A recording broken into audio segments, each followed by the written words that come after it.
Salutations spéciales aux mêmes amis, c'est avec plaisir qu'il est rencontré. Je dis à qui c'est lundi 27 novembre pour nous poursuivre avec le sujet que nous avons développé durant toute semaine. Pas oublier semaine ça, nous avons étude numéro 9, la mission auprès des puissants.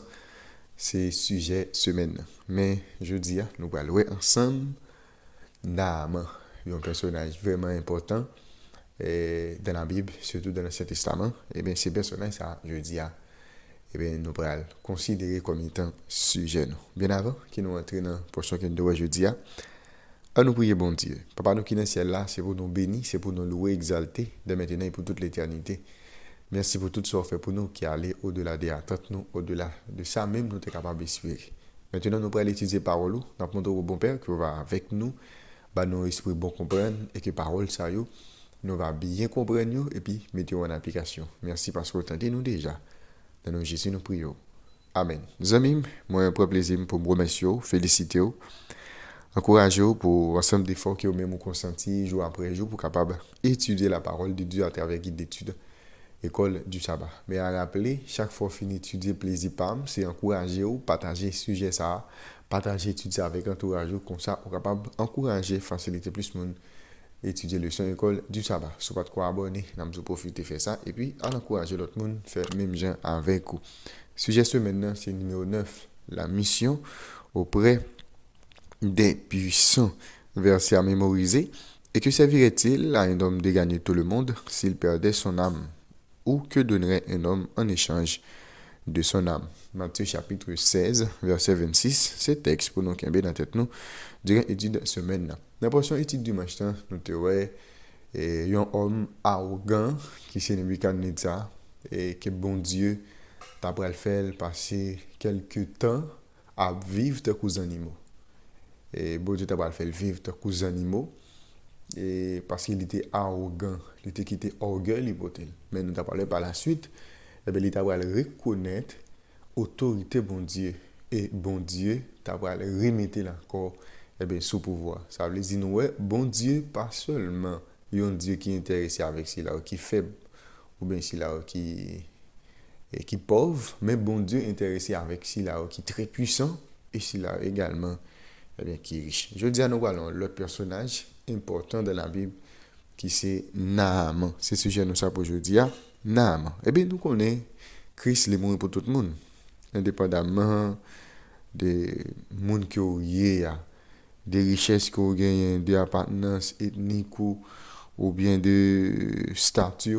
Bon Dieu les bail Jésus comme étant sacrifice pour tout le monde.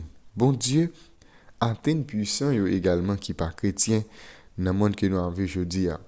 Et bon Dieu attend que vous vivent en parlant de puissant que vous vivent à la hauteur de la lumière que vous-même recevoir dans main bon Dieu. Maintenant nous pourrons aller dans 2 Rois chapitre 5 sorti dans verset 1 pour arriver dans verset 19. Nous allons regarder qui ça nous capable de retenir dans l'histoire ça sur le fait d'atteindre des personnes pour le Seigneur. Nous allons regarder ensemble 2 Rois chapitre 5, nous allons dans verset 1 pour arriver dans verset 19. Naaman, chef de l'armée du roi de Syrie, jouissait de la faveur de son maître et d'une grande considération. Car c'était par lui que l'Éternel avait délivré les Syriens. Mais cet homme fort et vaillant était lépreux. Or, les Syriens étaient sortis par troupes. Il avait emmené captive une petite fille du pays d'Israël qui était au service de la femme de Naaman. Et elle dit à sa maîtresse, « Oh, si mon Seigneur était auprès du prophète qui est à Samarie, le prophète guérirait de sa lèpre. Le prophète le guérirait de sa lèpre. » Naaman alla dire à son maître, la jeune fille du pays d'Israël a parlé de telle et de telle manière. Et le roi de Syrie dit, « Va, rends-toi à Samarie, et j'enverrai une lettre au roi d'Israël. » Il partit, prenant avec lui 10 talents d'argent, 6 000 d'or et 10 vêtements de rechange. Il porta au roi d'Israël la lettre où il était dit, « Maintenant, quand cette lettre te sera parvenue, tu sauras que je t'envoie Naaman, mon serviteur, afin que tu le guérisses de sa lèpre. Après avoir lu la lettre, le roi d'Israël déchira ses vêtements et dit, suis-je un Dieu pour faire mourir et pour faire vivre, qu'il s'adresse à moi afin que je guérisse un homme de sa lèpre? Sachez donc et comprenez qu'il cherche une occasion de dispute avec moi. Lorsqu'Élisée, homme de Dieu, apprit que le roi d'Israël avait déchiré ses vêtements, il envoya dire au roi, pourquoi as-tu déchiré tes vêtements? Laisse-le venir à moi, et il saura qu'il y a un prophète en Israël. Naaman vint avec ses chevaux et son chat, et il s'arrêta à la porte de la maison d'Élisée. Élisée lui fit dire par un messager, va et lave-toi 7 fois dans le Jourdain, ta chair deviendra saine et tu seras pur. Naaman fut irrité et il s'en alla en disant, voici, je me disais, il sortira vers moi, il se présentera lui-même, il invoquera le nom de l'Éternel son Dieu, il agitera sa main sur la place et guérira les lépreux. Les fleuves de Damas, l'Abana et le Papa ne valent-ils pas mieux que toutes les eaux d'Israël? Ne pourrais-je pas m'y laver et devenir pur? Et il s'en retournait et partait avec fureur. Mais ses serviteurs s'approchèrent pour lui parler et ils dirent, mon père, si le prophète t'eût demandé quelque chose de difficile, ne l'aurais-tu pas fait? Combien plus dois-tu faire ce qu'il t'a dit? Lave-toi et tu seras pur. Il descendit alors et se plongea 7 fois dans le Jourdain selon la parole de l'homme de Dieu. Et sa chair redevint comme la chair d'un jeune enfant, et il fut pur. Naaman retourna vers l'homme de Dieu avec toute sa suite. Lorsqu'il fut arrivé, il se présenta devant lui et dit, voici, je reconnais qu'il n'y a point de Dieu sur toute la terre si ce n'est en Israël. Et maintenant, accepte, je te prie, un présent de la part de ton serviteur. Élisée répondit, l'Éternel dont je suis le serviteur est vivant, je n'accepterai pas. Naaman le pressa d'accepter, mais il refusa. Alors Naaman dit, puisque tu refuses, permets que l'on donne de la terre à tes serviteurs, une charge de 2 mulets, car ton serviteur ne veut plus t'offrir à d'autres dieux, ni holocauste, ni sacrifice, il n'en offrira qu'à l'Éternel. Voici toutefois ce que je prie l'Éternel de pardonner à ton serviteur. Quand mon maître entre dans la maison de Rimon pour s'y prosterner, et qu'il s'appuie sur ma main, je me prosterne aussi dans la maison de Rimon. Veuille l'Éternel pardonner à ton serviteur lorsque je me prosternerai dans la maison de Rimon. Élisée lui dit, va en paix. Lorsque Naaman eut quitté Élisée et qu'il fit aller à une certaine distance. Eh bien, dans 2 Rois, chapitre, nous pas trop d'explications pour nous bailler de texte parce que nous lisons texte et nous comprenons assez. Mais dans 2 Rois, chapitre 5, verset 17 pour verset 19, là, nous Naaman fait 2 demandes inhabituelles après qu'elle définit guéri de maladie ça, de lèpre. OK, il reconnaît que c'est bon Dieu qui guérit. Qui premier demande il fait? Tout d'abord, il demande pour être capable bali 2000 lettres terre en Israël pour l'entrée dans Syrie, dans but pour capable adorer bon Dieu qui est vivant. Il déclaré car ton serviteur ne veut plus offrir à d'autres dieux ni holocauste ni sacrifice. La pour offrir bagaille ça seulement à l'Éternel. Deuxième demande qu'il fait, Naaman demande permission pour capable prosterner devant Dieu que roi Syria qu'on a adoré, bien que lui-même les papas vénéré encore. Et bien Naaman te quoi qu'on a un seul vrai Dieu. Pourtant, il était encore des croyances païennes. Lorsque lui demande pour un petit pour aller en Syrie, pour aller 2000 terres, pour aller en Syrie, pour capable adorer bon Dieu, et bien c'est comme si nous capable dire dans l'esprit Naaman te limité bon Dieu comme étant un Dieu territorial, c'est-à-dire c'est un Dieu qui limité même avec des faux dieux qui gagne seulement un espace pour capable adorer. Et bien nous bon Dieu n'a servi à les différents parce que toute la terre lui appartenir ensemble avec bon Dieu ça. Et bien dans les 2 cas, sa croyance un Dieu était mélangé à ses anciennes croyances. L'histoire de Naaman présentait un contexte semblable au cas de non-chrétiens qui viennent joindre Jésus jeudi. Une leçon que nous sommes capables de tirer dans l'histoire, c'est que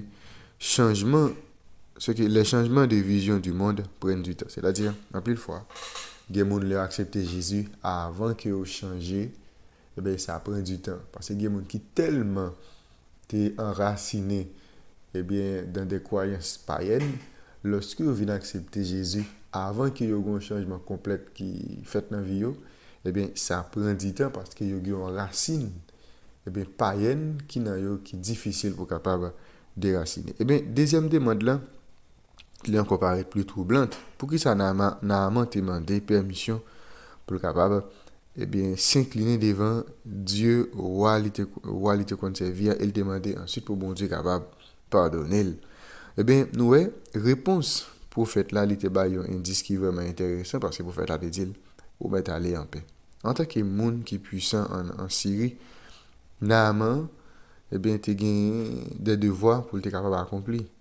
Ça qui était constitué pour lui un défi pour une nouvelle foi. Il est important que nouveaux croyants, en particulier, si là qui viennent dans l'autre religion, eh bien, qui ont un soutien et conseil et dans même membres de l'église qui étaient là avant eux, alors que eux-mêmes ont fait face avec exigences culturelles et sociales de leur vécu avant de venir à la foi. C'est-à-dire qu'il y a un peu de monde qui vient dans l'église, ils sont sortis dans des cultures et dans des croyances qui sont complètement différentes de nous-mêmes en tant que chrétiens. C'est ça qui fait nous besoin de soutenir. Ce n'est pas tolérer non, ça y a fait nous connaître qui pas bon. Ce n'est pas quitter, on ne dit pas quitter faire ça qui pas bon. Mais plutôt en nous soutenir, en nous conseiller, parce que ils sorti dans une culture qui est différente, ils sorti dans des croyances qui sont différentes. Eh bien, l'essentiel, il y a besoin de soutien, il y a besoin de conseils nous-mêmes qui sont déjà enracinés en Christ pour nous capables de faire timidement, jour après jour pour qu'ils soient capables de porter des changements nécessaires dans la vie pour qu'ils soient capables de sembler avec de vrais disciples de Jésus. Eh bien, rappelez-nous, Naaman a quitté un pays côté où a fait tout ça qui est mal en tant que lépreux et il était retourné en tant qu'homme guéri et disciple du Dieu créateur. Il venait juste commencer son voyage et il a besoin de temps pour que lui-même soit capable de grandir. C'est-à-dire, je dis, nous avons besoin du temps avec les pour qu'ils soient capables de grandir spirituellement, les gens qui sont dans l'autre culture, dans l'autre religion, qui viennent faire aux chrétiens. Eh bien, nous avons besoin du temps. Mais ce n'est pas quitter faire ça qui est mal. En pile fois, nous quitter les gens faire ça qui est mal sans nous pas conseiller pour nous mener dans ça qui est bien. Ça veut une cause.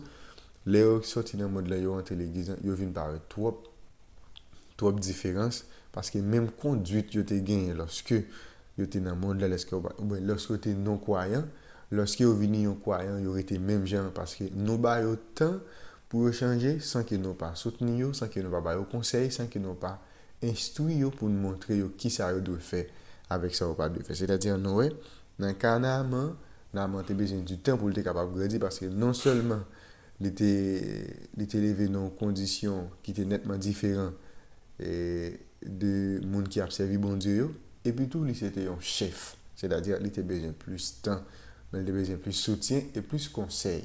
Ça veut dire nous-mêmes je dis, on n'a pas besoin de temps seulement pour être capable de grandir, mais on nous bat au conseil, on nous instruit, comme ça on va connaître comment il même mieux de vivre. Eh bien, la réflexion que nous avons pour aujourd'hui, quelles leçons devons-nous tirer de cette histoire sur le fait de ne pas pousser les gens trop vite, en particulier ceux qui viennent d'un milieu ou d'une culture non chrétienne? Quelles leçons que nous avons tirées dans l'histoire ça sur le fait que pour ne pas pousser les gens trop vite, en particulier les gens qui sortent dans un milieu ou dans une culture qui n'est pas chrétienne? Je dis à notre appel ensemble, Naaman, nous voyons un personnage qui était malade et qui joint la guérison, puisqu'il reconnaît que c'est bon Dieu qui guérit, c'est un personnage qui est très puissant, il a décidé de faire venir serviteur du Dieu créateur. Encore je dis à nous, bon Dieu pas seulement intéressé avec s'il a qui est pauvre, s'il a qui est faible, mais nous, bon Dieu, intéressé avec s'il a qui est riche, s'il a qui est puissant. Nous bénissons, éternel notre Père et notre Dieu. Merci pour la révélation parole. Aidez-nous jour après jour pour que nous soyons capables de comprendre et tirer profit de la parole. Merci parce que exaucez-nous déjà Dans le nom de Jésus, nous prions. Amen. Amis, déjà, je vous souhaite une bonne étude, bonne journée et à la prochaine.